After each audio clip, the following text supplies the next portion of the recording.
हाँ तो पिलाओ उसको, पिलाओ पिलाओ। क्या दिया तुमने इसको? कहाँ से लाया दूध? कहाँ से लाया दूध? कहाँ से? वहाँ से खरीद के लाया?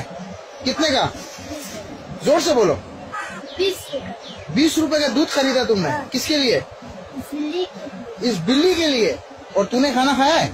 हाँ। कब खाया है? तू ही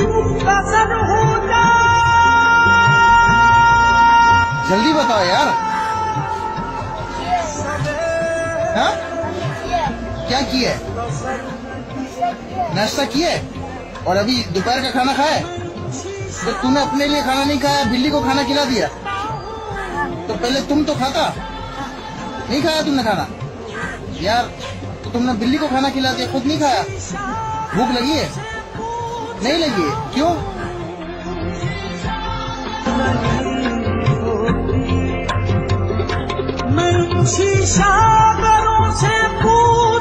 अच्छा सुनो, तुमको खाना खाना है?